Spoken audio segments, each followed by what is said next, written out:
ng magda-like and follow, magiging milyonaryo. Let's go! So, tatanggalan na natin siya ng langis para matanggalan natin yung crankcase.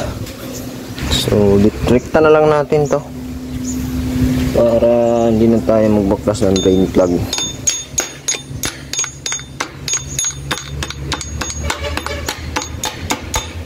Yan lang naman yan. Kaso iba yung tumulo. So natanggal na siya mga part kabilaan. So medyo nahirapan tayo ng konti dito kanina kasi napakatigas dito banda. Nahulog tuloy yung mga iba niyang gilid. Laka, mabalik ba kaya? So yan na yung mga crankcase. Relax mo tayong konti, babakbakin natin yan ngayon and para malinisan na rin. So tara mga part, let's go. So ito na yung crankcase ng Suzuki Smash 115 mga part na project natin.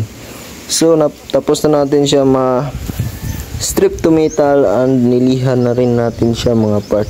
So all goods na yan and syempre pipinturahan na natin yan para matapos na tayo dito and makapag-proceed na tayo sa fairings ng motor na to at yun naman ang titirahin natin ng pintura. So tara mga part, primer na muna natin to.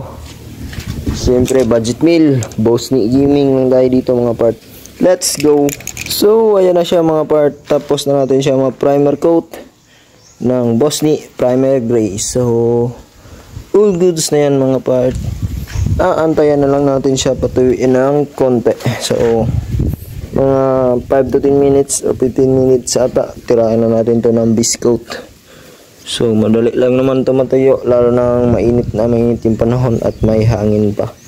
So antayan mo lang natin siya matuyo ng konti mga part. Tapos let's go na tayo sa ating base coat. Let's go.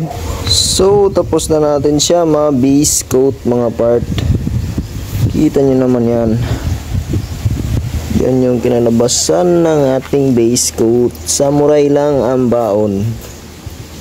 So gawang samurai lang po yan. Samurai baka naman po.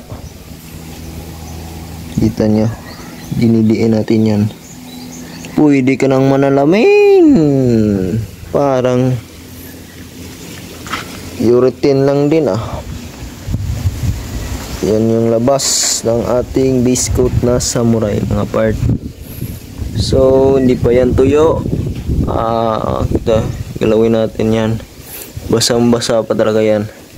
So papatuyuin na lang natin yan mga part. Matagal to patuyuin. If gusto ko tong matuyo talaga bago ko top coat kasi baka mag-react yung pintura. So kaya baka bukas ko na itong top coat. Samurai lang din gamitin. Mas lalo pa itong kikintab pag top coat na mga part. So if mainit na mainit ngayon and satisfied ako sa tuyo nito, so top coat natin ito mamayang hapon para matapos na tayo dito. So yan yung ating gawa mga part. So goods naman and hindi naman makakahiya sa ating customer. So yan mga part, update ko lang kayo mamaya pag natapkot na natin. Let's go. So tapos na siya mga part. Yan na, top coat na yan, all goods and ready to go. So may mga alikabok lang yan, pupunasan na lang natin yan. So dito ko na lang din to tatapusin muna mga part. And abang-abang nyo. Hindi pala, kakabit pala natin to para isang video na yon sa pagkabit dito sa makina. So tapos na yan, kakabit na lang natin. Hintayan na lang natin si owner yung kanyang gasket dito, crankcase gasket or may gasket all na lang ba ang ilalagay natin. So tara mga part, antayin na lang natin si owner. Let's go.